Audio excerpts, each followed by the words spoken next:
तो फ्रेंड्स, पहले हम इस एने Frank from the diary of एने फ्रैंक इस चैप्टर का ओवरव्यू देख लेते हैं। एने फ्रैंक जो कि एक 13 ईयर ओल्ड ज्यूइश गर्ल है, उसकी डायरी का एक एक्सट्रैक्ट हमको इस चैप्टर में दिया हुआ है। एने फ्रैंक अपनी डायरी में हर एक चीज़ अपने जीवन के बारे में लिखती है, उसको अपना एक ट्रू फ्रेंड कंसिडर करते हुए।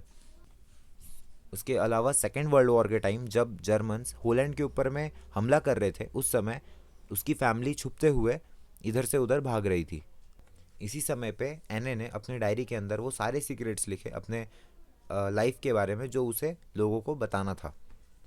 एने की डेथ के बाद में उसके फादर इस डायरी को पब्लिश करवा देते हैं 1945 में। तो आइए दोस्तों, अब आगे पढ़ते हैं। हेलो फ्रेंड्स, तो आज हम लोग जो चैप्टर को पढ़ने वाले हैं फ्रॉम द डायरी ऑफ एने फ्रैंक, उसके अंदर सबसे पहले तो हम कैरेक्टर्स के बारे में देख लेते हैं। सबसे पहला कैरेक्टर है एने फ्रैंक। एने फ्रैंक जो कि एक 13 ईयर ओल्ड जिश गर्ल है, जो नाजीज से के टाइम पे, वर्ल्ड वॉर 2 के टाइम पे नाजीज से छुपते हुए एम्स्टरडैम के अंदर में रह रही होती है। नेक्स्ट कैरेक्टर है मार्गोट फ्रैंक। मार्गोट फ्रैंक एने की बहन है, जो कि एने से 3 साल ज़्यादा बड़ी है। नेक्स्ट है ऑटो फ्रैंक।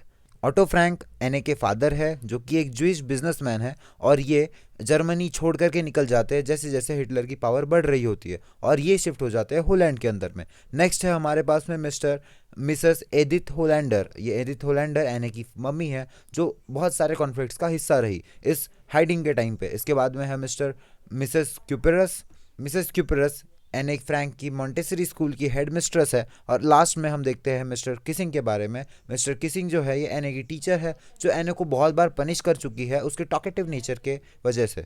मैंने आपके ईज के लिए इस चैप्टर को कुछ सेक्शंस में डिवाइड किया है। इन सेक्शंस की मदद से हम इस चैप्टर को आसानी से कवर कर सकते हैं और आपको याद रखने में भी आसानी जाएगी। तो सबसे पहला सेक्शन है Anne's need to write a diary. Anne को डायरी लिखने की ज़रूरत क्यों पड़ती है। तो इसमें पहला पॉइंट है एने के फादर, जो कि उसको डायरी गिफ्ट करते हैं जब वो 13 ईयर ओल्ड की होती है। उसके 13 बर्थडे पे उसके पापा उसको डायरी गिफ्ट करते हैं।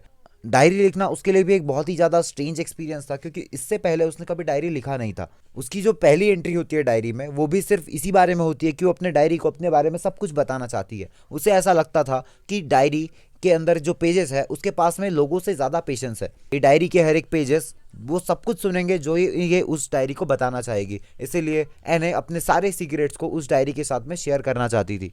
उसे लगता था कि कोई भी इन सीक्रेट्स को सुनने के लिए इंटरेस्टेड नहीं होगा।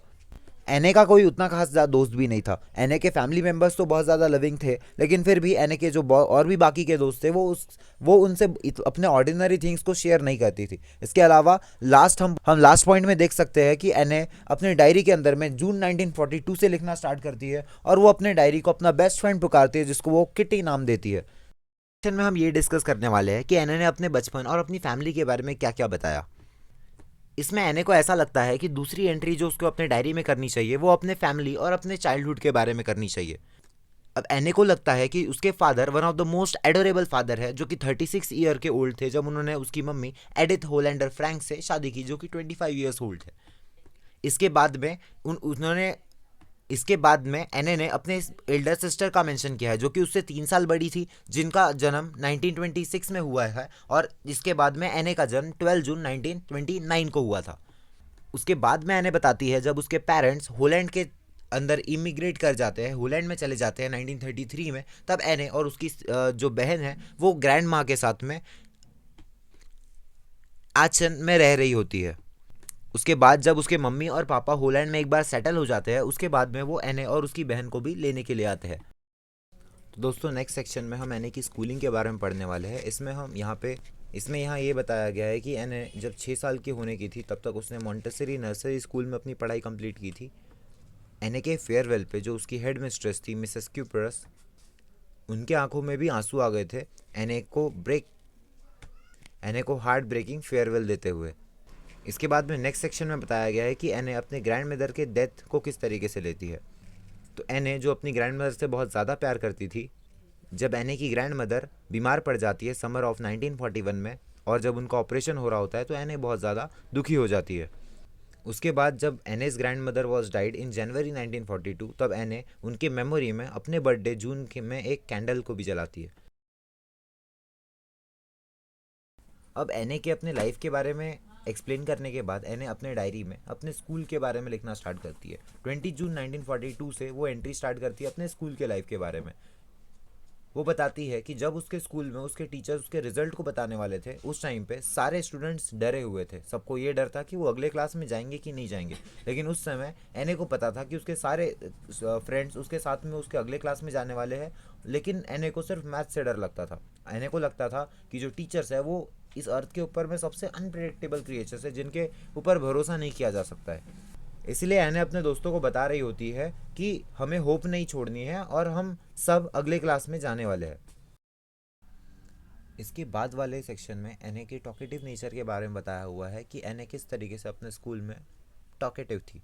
एने एक अच्छी स्टूडेंट थी जिनका बाकी सारे टीचर्स के साथ में भी अच्छा रिलेशन था, सिर्फ मिस्टर किसिंग को छोड़ के, जो इनको मैथ्स पढ़ाया करते थे।